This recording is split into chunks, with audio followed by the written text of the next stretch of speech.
Hello friends, स्वागत है आपका हमारे चैनल सूरज स्टडी IQ जीके पे। फ्रेंड्स, आज हम हिस्ट्री में महाजनपद के उदय के बारे में पढ़ेंगे। इसके पहले हमने जो है बौद्ध धर्म, जैन धर्म, वैदिक सभ्यता से का जो वीडियो है यह बना दिया है। अगर आपने अभी तक वो वीडियो नहीं देखा है तो जाके प्लेलिस्ट में देख लीजिए। अगर आप भी हमारे चैनल पे नए हैं तो सब्सक्राइब कर दीजिए, वीडियो को लाइक कर दीजिए, बेल आइकन प्रेस कर दीजिए ताकि आने वाले वीडियो का नोटिफिकेशन आप तक पहुंचता रहे। आज हम पढ़ेंगे महाजनपद का उदय। हिस्ट्री में महाजनपद का उदय यह एक महत्वपूर्ण टॉपिक है। वीडियो को बिना स्किप किए हुए देखिए। चलिए स्टार्ट करते हैं वीडियो को और समझाते हैं आपको महाजनपद का उदय आखिर हुआ कैसे। देखते हैं महाजनपद का उदय। 16 महाजनपद निम्नलिखित हैं। हमने आपको दे दिया महाजनपद, राजधानी और उनके आधुनिक स्थान कि जो महाजनपद थे उनके आधुनिक स्थान इस समय प्रेजेंट टाइम में कहाँ हैं, और राजधानी भी और महाजनपद भी। सब पहला देखते हैं काशी। काशी महाजनपद जिसकी राजधानी कहाँ थी? वाराणसी थी। इसमें प्रेजेंट टाइम में वाराणसी के आसपास इसका स्थान माना जाता है, वाराणसी के आसपास। अब अगला है वत्स। इसकी राजधानी थी कौशाम्बी। यह प्रयागराज के आसपास, जिसको हम लोग इलाहाबाद कहते हैं, इसके आसपास इसका आधुनिक स्थान इसमें माना जाता है। अब देखते हैं कौशल। कौशल की जो राजधानी थी वह श्रावस्ती थी और यह उत्तर प्रदेश के अयोध्या डिस्ट्रिक्ट या अयोध्या ज़िले के आसपास इसका जो है आधुनिक स्थान माना जाता है। इसके बाद आ जाता है आपका मल्ल। मल्ल यह इसकी राजधानी कुशीनगर, कुशावती, जिसे कुशावती कहते हैं, इस समय प्रेजेंट टाइम में कुशीनगर के नाम से जाना जाता है। पहले इसे कुशावती के नाम से जानते थे। यहाँ पर बुद्ध का महापरिनिर्वाण भी हुआ था। यह इसका आधुनिक स्थान कहाँ है? देवरिया है, गोरखपुर के आसपास। देवरिया और गोरखपुर के आसपास, मतलब देवरिया और गोरखपुर के बीच में। अब आते हैं पांचाल। पांचाल की राजधानी थी उत्तरी पांचाल में। पांचाल दो भागों में बटा हुआ था, एक उत्तरी पांचाल और दक्षिणी पांचाल। उत्तरी पांचाल की राजधानी थी अहिछत्र और दक्षिणी पांचाल की राजधानी थी काम्पिल्य। और इस समय इसका आधुनिक स्थान बरेली या फिर बरेली, बदायूं और फर्रुखाबाद के बीच में है और यह उत्तर प्रदेश में है। अब आता है चेदी,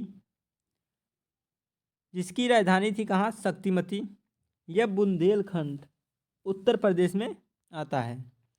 बुंदेलखंड उत्तर प्रदेश में। जो सारी राजधानियाँ थी वो लगभग जो है आपकी उत्तर प्रदेश में ही थी। अब आगे बढ़ते हैं।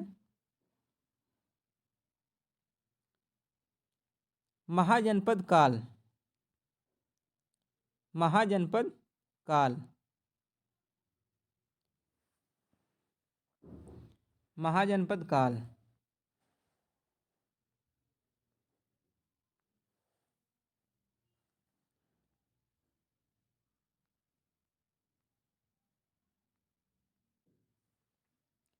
छठी शताब्दी ईसा से पूर्वी उत्तर प्रदेश और पश्चिमी बिहार में लोहे का व्यापक प्रयोग होने से बड़े बड़े प्रादेशिक तथा जनपद राज्यों के निर्माण के लिए उपयुक्त परिस्थिति बन गई।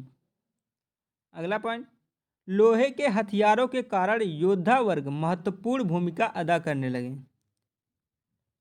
लोहे के हथियारों के कारण योद्धा वर्ग महत्वपूर्ण भूमिका अदा करने लगे। अब अगला पॉइंट जो है,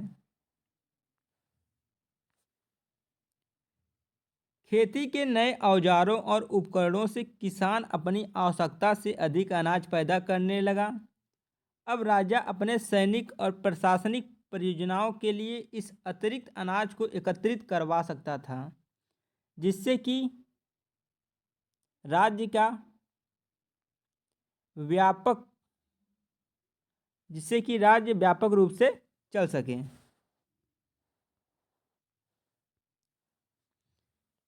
क्योंकि राजा वहाँ का सर्वोपरि होता था और राजा की बात प्रजा वहाँ पर मानती थी। अगला पॉइंट, लोगों को जो प्रबल निष्ठा अपने जन या कबीले के प्रति थी वह अपने जनपद या महाजनपद के प्रति हो गई। राजा के इस निर्णय से लोगों का मनोबल और अधिक हुआ। मतलब लोगों को जो प्रबल निष्ठा अपने जन या कबीले के प्रति थी वह बदलकर जनपद या फिर महाजनपद के प्रति हो गई। राजा के इस निर्णय से लोगों को मनोबल और भी अधिक हुआ। आगे देखते हैं। राज्यों को कई भागों में बांटा गया जो कि निम्नलिखित हैं। इसको 5 तरीके से बांटा गया राज्यों को। सबसे छोटे में कबीला, फिर ग्राम, फिर जनपद, फिर जन, फिर जनपद, फिर महाजनपद।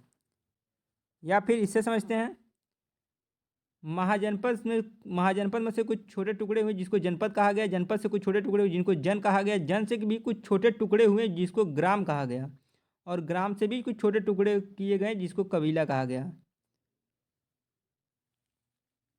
ताकि जो है विकास हो सके उस क्षेत्र का। अब इम्पॉर्टेंट पॉइंट है वही बात जो ऊपर है, महाजनपद, फिर जनपद, जनपद को ग्राम में, ग्राम को कबीले में। किसमें महाजनपद को जनपद में बांटा गया, जनपद को जन में बांटा गया, जन को ग्राम में बांटा गया और ग्राम को कबीले में बांटा गया। ये काफ़ी इम्पोर्टेंट है। आगे,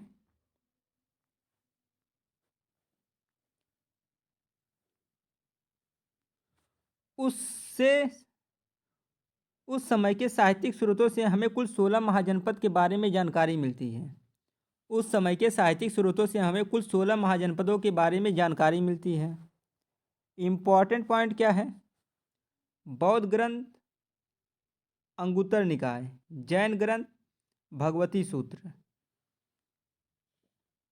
बौद्ध ग्रंथ के लोग किस में आते थे? अंगुत्तर निकाय में, और जैन ग्रंथ के लोग भगवती सूत्र में आते थे। अब इन 16 महाजनपदों के बारे में इसकी इमेज हमने लगा दी है कि कौन कौन से महाजनपद कहाँ थे। ऊपर का एक महाजनपद कट गया जिसका नाम था कंबोज।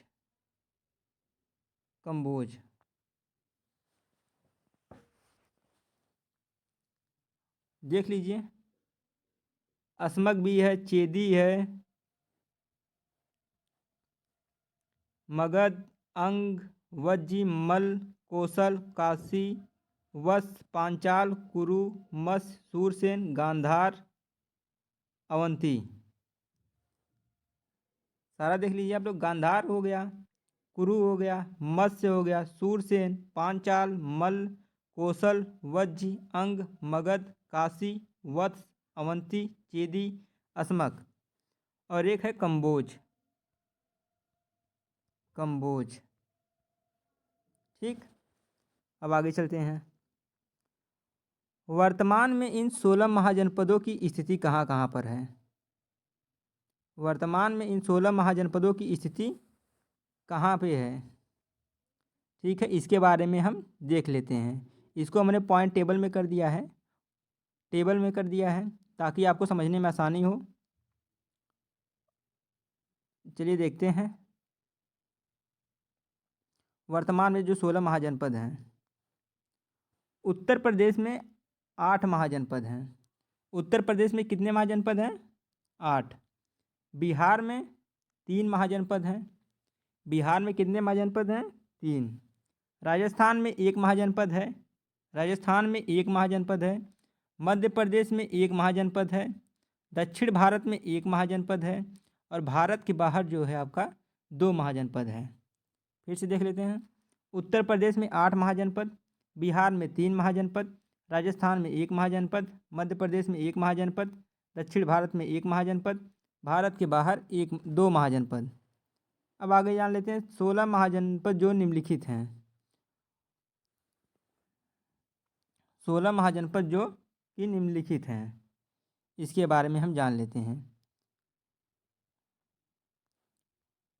और इसको भी हमने एक तालिका में कर दिया है ताकि समझने में आसानी हो। ऊपर देख लेते हैं महाजनपद और इसकी राजधानी और उस समय इसके आधुनिक स्थान, मतलब इस समय ये कहाँ पर है। मगध।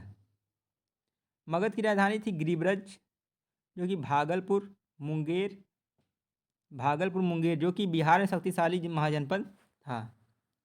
बिहार में सबसे शक्तिशाली महाजनपद था। आगे अंग। अंग का था चंपा, राजधानी कहाँ थी चंपा। इस समय यह पटना गया जो कि बिहार में है। गया बिहार की राजधानी पटना जो कि बिहार में है। आगे जान लेते हैं वज्जी। वज्जी वज्ज की राजधानी थी वैशाली। वैशाली मुजफ्फरनगर के आसपास का क्षेत्र बिहार के 8 जनपदों के संग प्रमुख जनपद लिच्छवी। ऐतिहासिक प्रमाणों के अनुसार लिच्छवी में भी विश्व का सबसे पहला गणतंत्र यानी रिपब्लिक स्थिति स्थापित किया गया था। इसको समझ लीजिए। वज्र की राजधानी थी वैशाली। वैशाली मुजफ्फरनगर के आसपास का क्षेत्र बिहार 8 महाजनपदों के प्रमुख जनपद लिच्छवी के ऐतिहासिक प्रमाणों के अनुसार लिच्छवी से ही विश्व का सबसे पहला गणतंत्र यानी रिपब्लिक स्थापित किया गया था। अब चलते हैं आगे और जो महाजनपद हैं उनके बारे में जानते हैं। ठीक है। कुरु। कुरु की राजधानी थी इंद्रप्रस्थ। इसका इसमें आधुनिक स्थान कहाँ पे है, मेरठ, दिल्ली, हरियाणा। महाभारत में ये तीनों जो है चर्चित हैं। ये तीनों महाभारत में क्या हैं, चर्चित हैं। अब देख लेते हैं सूरसेन। इसकी राजधानी थी मथुरा। इसकी राजधानी थी मथुरा। आधुनिक स्थान है मथुरा, उत्तर प्रदेश।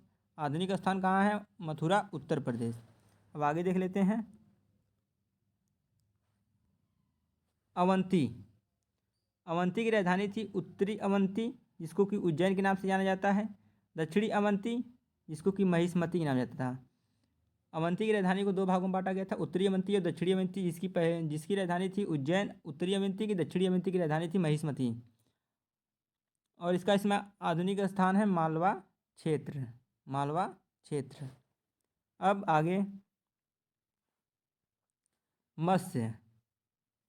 इसकी राजधानी थी विराटनगर। आधुनिक स्थान इसका है जयपुर, अलवर, राजस्थान। जयपुर, अलवर और राजस्थान। अब आगे जान लेते हैं अस्मक। इसकी थी पोतन पोटली, गोदावरी नदी क्षेत्र, दक्षिण भारत का एकमात्र जनपद था। ये दक्षिण भारत का एकमात्र जनपद था। आगे जान लेते हैं गांधार। तक्षशिला थी जिसकी राजधानी। आधुनिक स्थान रावलपिंडी, पेशावर और पाकिस्तान। ये जो है ये जो महाजनपद है ये जो भारत से बाहर हैं, मतलब अलग कंट्री में है। आगे जान लेते हैं कंबोज, जिसका था हाटक, उत्तर पश्चिमी पाकिस्तान और अफ़गानिस्तान। उत्तर पश्चिमी पाकिस्तान और अफ़गानिस्तान। ठीक है। तो फ्रेंड्स ये वीडियो काफ़ी इंपॉर्टेंट थी। इसमें मैंने पूरे महाजनपदों के बारे में आपको विस्तार से बता दिया है और सभी को कॉलम में करके। अगर अभी हमारे चैनल पे नए हैं तो चैनल को सब्सक्राइब कर दीजिए, वीडियो को लाइक कर दीजिए, बेल आइकन प्रेस कर दीजिए ताकि हमारी आने वाली वीडियो का नोटिफिकेशन आप तक पहुंचता रहे। इसी तरह की टॉपिक आपको रोज़ मिलेगी कुछ ना कुछ। मिलते हैं किसी नेक्स्ट टॉपिक पे।